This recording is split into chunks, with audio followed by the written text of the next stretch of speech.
Kemiskinan adalah suatu masalah yang tengah dihadapi oleh negara Indonesia. Tingginya tingkat kemiskinan ini dapat memberikan dampak buruk dalam jangka panjang yang dapat menghambat lajunya pertumbuhan ekonomi di Indonesia secara menyeluruh. Oleh karena itu, kelompok 8 Teamwork and Leadership dari Universitas Multimedia Nusantara mengangkat tema SDGs 1 tanpa kemiskinan dan telah berkolaborasi dengan Bapak Ujang Rusdianto untuk membagikan informasi terkait apa itu kemiskinan dan bagaimana kita sebagai mahasiswa dapat berkontribusi untuk menangani masalah ini. Let's check it out.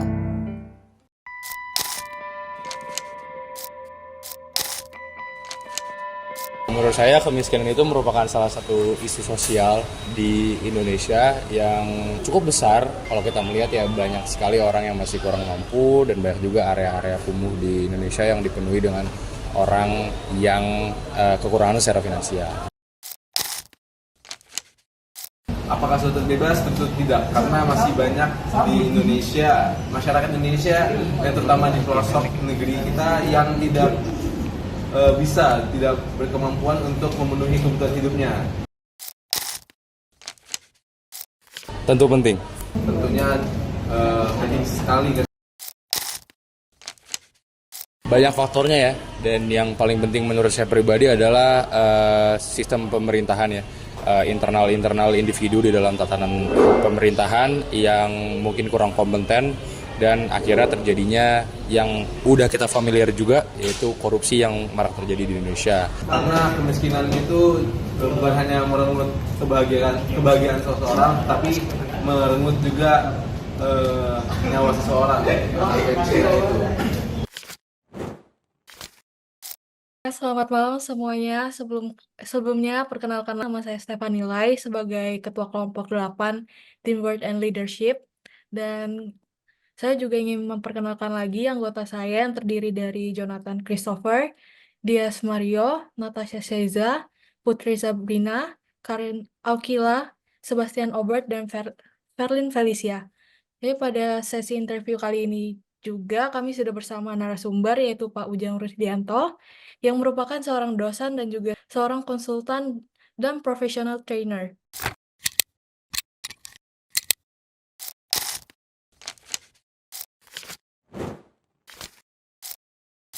Mungkin pertama yang bisa saya sampaikan dengan rekan-rekan, terkadang ketika kita memahami terkait dengan Sustainable Development Goals atau tujuan dari pembangunan berkelanjutan itu sendiri, gitu ya.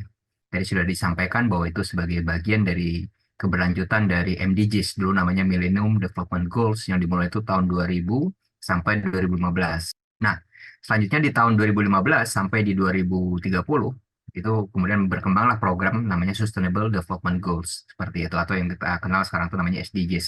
Setidaknya di sana ada 17 tujuan.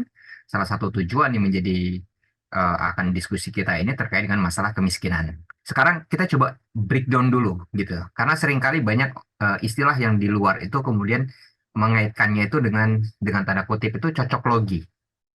Pokoknya kalau kita melihat berbicara tentang kemiskinan, maka yang kita pahami itu kemiskinan itu apakah berdasarkan versi yang kita pahami dalam konteks kemiskinan itu, atau ada konteks yang lain. Seringkali yang salah dipahami adalah miskin itu siapa sih? Atau karakteristiknya seperti apa? Gitu ya. Itu harus kita clearkan dulu. Jangan sampai nanti kita salah dalam menggunakan sudut pandang kita. Yang banyak dibahas terkait dengan masalah kemiskinan, utamanya yang berkaitan dengan SDGs, itu tidak sama seperti yang banyak dipahami atau didiskusikan di ruang publik. Yang dibahas di dalam SDGs adalah kesepakatan kita bersama. Jadi yang harus di-clearkan itu adalah kemiskinan yang kita sepakati, bukan kemiskinan yang berbasis dari negara masing-masing. Kemiskinan yang dimaksud di dalam SDGs dan itu diadaptasi, kita bicara dalam konteks di Indonesia, setidaknya itu miskin itu ada 3 area yang harus didiskusikan. Yang pertama, itu miskin yang berdasarkan dari kompleksitas penduduk Indonesia itu sendiri, yang bisa menyebabkan salah satunya masih tingginya angka kematian laki-laki dan perempuan, angka kematian bayi dan anak, dan sebagainya. Itu yang disebabkan oleh faktor-faktor kemiskinan. Artinya kita bicara miskin secara penduduk. Kemudian yang kedua, kita di sana penanganan terkait dengan kemiskinan itu juga dikaitkan dengan masalah bencana. Jadi kemiskinan itu yang dilihat itu karena faktor adanya bencana-bencana tersebut. Kita bisa tahu ketika terjadi suatu bencana di suatu negara tertentu, pasti kemungkinan itu akan sangat mudah terjadi sehingga berdampak juga kepada kemiskinan di daerah tersebut. Apakah itu karena puting beliung, apakah itu karena banjir, apakah itu karena tanah longsor dan sebagainya, kita bisa tahu dampak-dampak itu bisa berpengaruh kepada masalah kemiskinan. Yang ketiga adalah bagaimana kemudian suatu negara itu menyepakati untuk melindungi warga dengan tanda kutip orang miskin ini, ya, ke dalam konteks yang kita sebut itu sebagai perlindungan sosial. Perlindungan sosial itu bentuknya apa? Dalam bentuk bantuan sosial, jaminan kesehatan, gitu ya. Nah, saya sendiri ingin melihat warga miskin itu pada dasarnya karena adanya keterbatasan. Yang pertama adalah keterbatasan dalam hal pendidikan. Sehingga kalian bisa lihat bahwa pendidikan itu adalah sebagai investasi terbaik, gitu ya. Karena ketika misalnya pendidikan itu mereka lakukan, maka otomatis derajat manusia itu meningkat dan upaya cara berpikirnya, perilakunya, relasinya juga akan bertambah kan gitu. Yang kedua yang perlu kita lihat adalah keterbatasan dalam hal akses. Akses ini apa yang kita maksudkan? Adalah akses-akses kepada pemerintah. Kita ambil contoh, orang yang tidak memiliki fasilitas seperti KTP, kartu keluarga, gitu ya, itu pasti akan kesulitan untuk bisa mendapatkan bantuan dari pemerintah tersebut. Dan itu bisa menyebabkan orang itu menjadi miskin. Nah, keterbatasan yang ketiga, kita lihat pada konteks budaya. Banyak suku-suku pedalaman yang mungkin kita bisa kategorikan kalau kita gunakan variabel tadi, mereka sebagai warga miskin. Tetapi persoalannya karena faktor budayanya. Kita nggak bisa lihat warga suku Baduy itu sebagai warga yang miskin. Sementara perspektif mereka mungkin berbeda sama kita.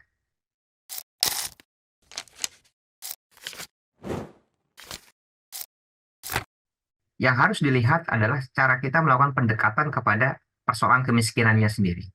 Suatu daerah, ya, suatu kondisi struktur penduduk masyarakatnya, tentu persoalannya akan berbeda-beda. Artinya seperti itu. Sehingga hal yang perlu dilakukan di sana adalah identifikasi terlebih dahulu dari persoalan kemiskinannya itu sendiri. Dari proses identifikasi terkait dengan suatu problem kemiskinan itu, maka kita bisa mengetahui langkah-langkah apa yang mungkin nanti kita akan lakukan. Nah, proses identifikasi itu penting. Itu yang pertama.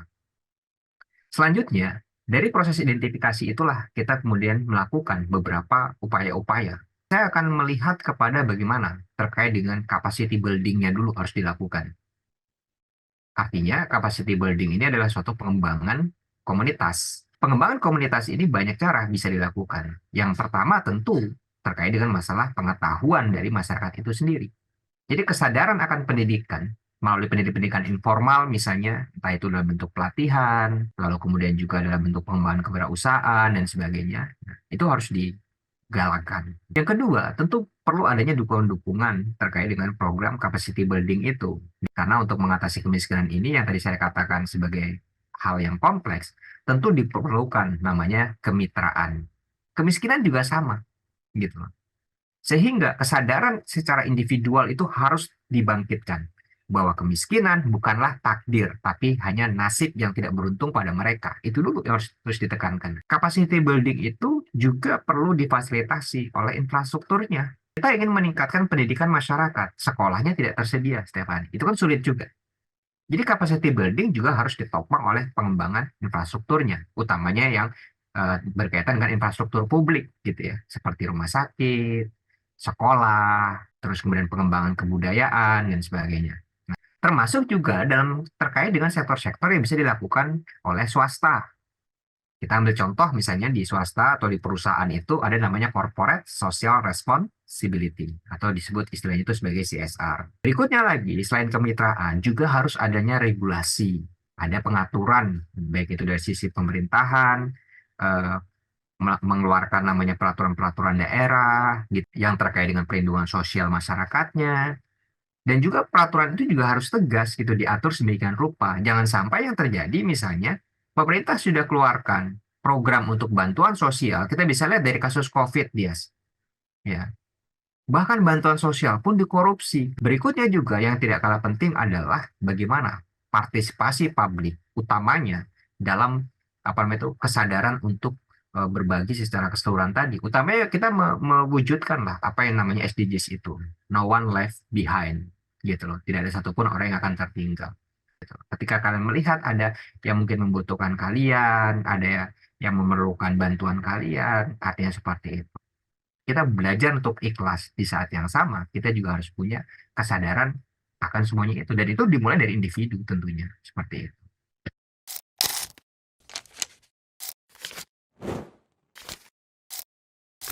Kalau kita lihat dari upaya-upaya yang sudah dilakukan dalam hal kemitraan ini sendiri, misalnya, di dalam dunia praktis kita biasanya sudah melihat antara kemitraan yang dilakukan oleh perusahaan, pemerintah, gitu ya, atau mungkin LSM dan sebagainya, yang biasanya itu berada di dalam forum CSR namanya. Jadi setiap kabupaten atau kota mereka tuh punya namanya forum CSR. Di forum-forum inilah kemudian mereka memetakan masalah-masalah terkait di daerah mereka masing-masing dan kemudian bersama-sama mereka melakukan kegiatan itu. Pemerintah dalam hal ini, mereka bisa memfasilitasi terkait dengan regulasi atau pelaksanaan dari kegiatan tersebut. Perusahaan bisa berkontribusi dalam hal pembiayaan atau pendanaan, gitu ya, karena mereka punya anggaran terkait dengan hal tersebut, artinya seperti itu. Nah, di saat yang sama, LSM, masyarakat, dan sebagainya bisa menjadi pelaksana sekaligus monitor, ya, dalam pelaksanaan kegiatan tersebut. Kemitraan itu juga harus dikomunikasikan untuk menjaga yang namanya transparansi dan akuntabilitas. Jadi kesepakatan antar mitra ini apa-apa saja yang sudah dilakukan, ya, program-program yang sudah mereka kembangkan, bagaimana biayanya, bagaimana proses pelaksanaannya, itu juga ada partisipasi publik untuk bisa melakukan pengawasan.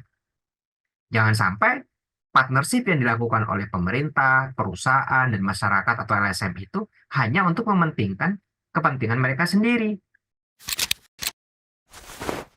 Baik, itu saja 3 pertanyaan yang kelompok kami sampaikan mengenai SDG S1.